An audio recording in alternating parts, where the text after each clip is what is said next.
ವರ್ಷದ ಹಿರಿಯರೊಬ್ರು ಮೂರು ದೊಡ್ಡ ದೊಡ್ಡ ಚೀಲಗಳನ್ನ ಹೊತ್ಕೊಂಡು ಒಬ್ಬರೇ ನಡೀತಾ ಸಾಗ್ತಾ ಇರ್ತಾರೆ. ಮಾರ್ಗ ಮಧ್ಯದಲ್ಲಿ ಒಬ್ಬ ವ್ಯಕ್ತಿ ಅವರಿಗೆ ಗಂಟು ಬೀಳ್ತಾನೆ.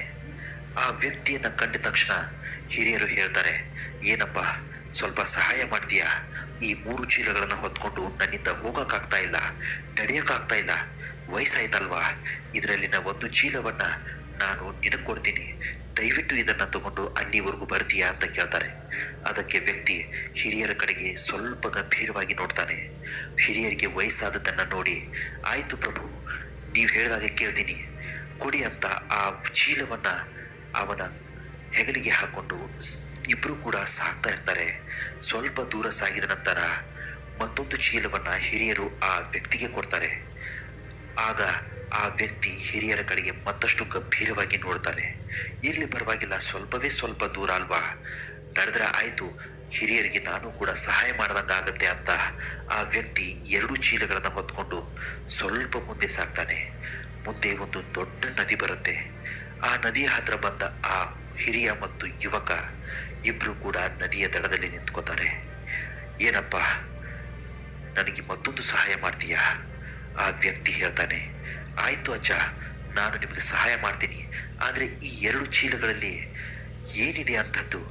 ಈ ಮೂರು ಚೀಲವು ಕೂಡ ಅಷ್ಟೊಂದು ಭಾರವಾಗಿದೆಯಲ್ಲ, ಅಂಥದ್ದು ಇದರಲ್ಲಿ ಏನಿದೆ ಅಂತ ಕೇಳ್ತಾನೆ.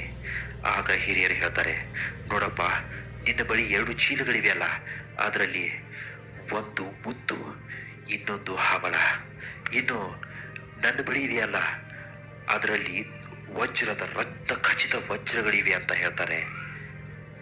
ಆ ಹಿರಿಯರ ಮಾತುಗಳನ್ನ ಕೇಳಿಸಿಕೊಂಡ ಯುವಕನಿಗೆ ಮನಸ್ಸಿನಲ್ಲಿ ಸ್ವಾರ್ಥ ಬರುತ್ತೆ. ಅವನ ಮನಸ್ಸಿನಲ್ಲಿ ಏನೋ ಒಂದು ತರಹದ ಸಂಚಲನವಾಗತ್ತೆ. ಮುತ್ತು, ರತ್ನ, ಹವಳ, ವಜ್ರಗಳು ಇವೆಲ್ಲವೂ ನೋಡಿದ್ರೆ ನಾನು ಇದನ್ನ ತಗೊಂಡು ಹೋದ್ರೆ ಎಷ್ಟು ಶ್ರೀಮಂತರಾಗಿರಬಹುದು, ಜೀವನದಲ್ಲಿ ನಾನು ಎಂತಹ ಬಂಗ್ಲೆಯನ್ನ ಕಟ್ಟಬಹುದು, ಎಂತಹ ಐಷಾರಾಮಿ ಜೀವನವನ್ನ ನಡೆಸಬಹುದು ಎಂಬ ಆಲೋಚನೆ ಬರುತ್ತೆ. ಆಗ ಆ ಯುವಕ ಏನ್ ಮಾಡ್ತಾನೆ ಗೊತ್ತಾ? ಹೋಗಿ ದೋಣಿಯಲ್ಲಿ ಕೂತ್ಕೋತಾನೆ. ಆ ದೋಣಿಗೆ ಯಾರು ಕೂಡ ನಾವಿಕರಿರೋದಿಲ್ಲ. ಅದನ್ನು ಕೂಡ ಗಮನಿಸಿದ ಆ ಯುವಕ ಆ ಹಿರಿಯರ ಕೈಯಲ್ಲಿದ್ದ ಮತ್ತೊಂದು ಚೀಲವನ್ನ ತಗೋತಾನೆ. ಪ್ರಭು, ಬನ್ನಿ, ನಿಮ್ಮನ್ನ ನಾನು ದಡ ತಲುಪಿಸ್ತೀನಿ ಅಂತ ಹೇಳ್ತಾನೆ. ಅದಕ್ಕೆ ಹಿರಿಯರು ಆ ದೋಣಿಯ ಒಳಗಡೆ ಕಾಲಿಡೋದಕ್ಕೂ ಮುಂಚೆ ಆ ವ್ಯಕ್ತಿ ಒಂದು ಮಾತನ್ನ ಹೇಳ್ತಾನೆ, ಒಂದು 5 ನಿಮಿಷ ನಿಲ್ತೀರಾ? ಯಾಕಂದ್ರೆ ಈ ದೋಣಿಯನ್ನ ನಾನು ಸ್ವಲ್ಪ ಮುಂದಕ್ಕೆ ನುಗ್ಗಿಸ್ತೀನಿ, ಆಮೇಲೆ ನೀವು ಬಂದು ಇದರೊಳಗಡೆ ಕೂತ್ಕೊಳ್ಳಿರುವಂತೆ ಅಂತ ಹೇಳ್ತಾನೆ. ಆಯ್ತು ಅಂತ ಆ ಹಿರಿಯರು ಆ ವ್ಯಕ್ತಿಗೆ ಅಪ್ಪಣೆ ಕೊಡ್ತಾರೆ. ಕೂಡಲೇ ಆ ವ್ಯಕ್ತಿ ಏನ್ ಮಾಡ್ತಾನೆ ಅಂದ್ರೆ, ಮೂರು ಚೀಲಗಳನ್ನ ಆ ದೋಣಿಯ ಒಳಗಡೆ ಹಾಕಿ ಜೋರಾಗಿ ತಳ್ತಾನೆ.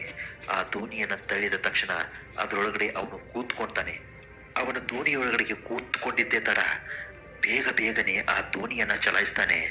ಸ್ವಲ್ಪ ದೂರ ಹೋದ ತಕ್ಷಣ ಆ ಹಿರಿಯರು ಅವನನ್ನ ನೋಡಿ ಜೋರಾಗಿ ಓಡೋದಕ್ಕೆ ಪ್ರಯತ್ನ ಪಡ್ತಾರೆ. ಆದ್ರೆ ಅವ್ರಿಗೆ ವಯಸ್ಸಾಗಿರುತ್ತೆ ಅಲ್ವಾ, ಆಗ ಆ ನದಿಯನ್ನ ಅವರು ದಾಟೋದಕ್ಕಾಗಲ್ಲ, ಆ ದೋಣಿಯನ್ನ ಅವನು ಹಿಡಿಯೋದಕ್ಕೂ ಆಗಲ್ಲ. ಹೀಗೆ ಆ ಯುವಕ ಹಿರಿಯರಿಂದ ತಪ್ಪಿಸ್ಕೊತಾನೆ. ಆ ದಡ ತಲುಪಿದ ತಕ್ಷಣವೇ ಆ ವ್ಯಕ್ತಿ ತನ್ನ ಬಳಿ ಇದ್ದ ಆ 3 ಬ್ಯಾಗನ್ನ ಓಪನ್ ಮಾಡ್ತಾನೆ. ಅದನ್ನ ಓಪನ್ ಮಾಡಿದ ತಕ್ಷಣ ಅದರೊಳಗಡೆ ನೋಡಿದ ತಕ್ಷಣ ಅವನು ಒಂದು ಕ್ಷಣ ಶಾಕ್ ಆಗ್ತಾನೆ. ಯಾಕಂದ್ರೆ ಅದರಲ್ಲಿದ್ದದ್ದು ಬರೀ ಕಲ್ಲಿನ ಚೂರುಗಳು, ಮಣ್ಣು ಅಂತ ಕಸ, ಕಡ್ಡಿ, ಕಲ್ಲುಗಳು ಇರುತ್ತೆ. ಅದನ್ನ ನೋಡಿದ ತಕ್ಷಣ ಅವನಿಗೆ ತುಂಬಾನೇ ಆಶ್ಚರ್ಯ ಮತ್ತು ನೋವುಂಟಾಗತ್ತೆ. ಅದ್ರ ಜೊತೆಗೆ ಆ ಬ್ಯಾಗ್ನಲ್ಲಿ ಒಂದು ಕಾಗದ ಕೂಡ ಇರುತ್ತೆ. ಆ ಕಾಗದದಲ್ಲಿ ಏನ್ ಬರೆದಿರುತ್ತೆ ಗೊತ್ತಾ? ನಾನು ಈ ಊರಿನ ದೊಡ್ಡ ರಾಜ, ನನಗೆ ವಯಸ್ಸಾಗಿದ್ದರಿಂದ ನನಗೆ ಯಾರು ಮಕ್ಕಳು ಕೂಡ ಇಲ್ಲ, ಹೆಂಡತಿ ಕೂಡ ಇಲ್ಲ. ನನ್ನ ಮುಂದಿನ ಸಾಮ್ರಾಜ್ಯವನ್ನ ಯಾರು ನಡೆಸ್ಕೊಂಡು ಹೋಗ್ತಾರೋ ಅನ್ನೋ ಚಿಂತೆಯಲ್ಲಿ ನಾನು ಮುಳುಗಿದ್ದೆ. ಆಗ ನನಗೆ ಹೊಳೆದಿದ್ದೆ ಈ ಉಪಾಯ.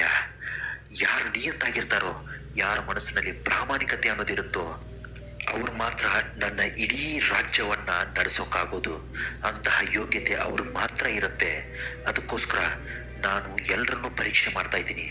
ಯಾರು ಈ ಪರೀಕ್ಷೆಯಲ್ಲಿ ಪಾಸ್ ಆಗ್ತಾರೋ ಅವರೇ ಈ ರಾಜ್ಯವನ್ನ ನಡೆಸುವಂತಹ ಯೋಗ್ಯತೆ ಉಳ್ಳವರು ಅಂತ ಆ ಚೀಟಿಯಲ್ಲಿ ಬರೆದಿರುತ್ತೆ. ಅದನ್ನ ನೋಡಿದ ತಕ್ಷಣ ಆ ವ್ಯಕ್ತಿಗೆ ತುಂಬಾನೇ ನೋವಾಗುತ್ತೆ. ಡಿಯರ್ ಫ್ರೆಂಡ್ಸ್, ಕಥೆಯ ಉದ್ದೇಶ ಏನು ಅಂತ ನಿಮಗೆ ಈಗಾಗಲೇ ಗೊತ್ತಿದೆ ಅನ್ಕೋತೀನಿ. ಜೀವನದಲ್ಲಿ ಯಾರು ಪ್ರಾಮಾಣಿಕರಾಗಿರ್ತಾರೋ, ಯಾರು ನಿಯತ್ತಾಗಿರ್ತಾರೋ, ಯಾರು ಮಾಡುವ ಕೆಲಸವನ್ನ ನಿಯತ್ತಾಗಿ ಮಾಡ್ತಾರೋ ಅವರಿಗೆ ಯಾವತ್ತೂ ಕೂಡ ದೇವರು ಕೆಟ್ಟದ್ ಮಾಡಲ್ಲ. ಅಂಥವರು ಒಂದಲ್ಲ ಒಂದು ದಿನ ಗೆದ್ದೇ ಗೆಲ್ತಾರೆ. ಆ ಗೆಲುವು ಅವಿಸ್ಮರಣೀಯವಾಗಿ ಉಳಿಯುತ್ತೆ. ಇಂತಹ ಮತ್ತಷ್ಟು ಮೋಟಿವೇಶನಲ್ ವಿಡಿಯೋಗಳಿಗೋಸ್ಕರ ನಮ್ಮ ಚಾನಲ್ ನೀವು ದಯವಿಟ್ಟು ಸಬ್ಸ್ಕ್ರೈಬ್ ಮಾಡಿ.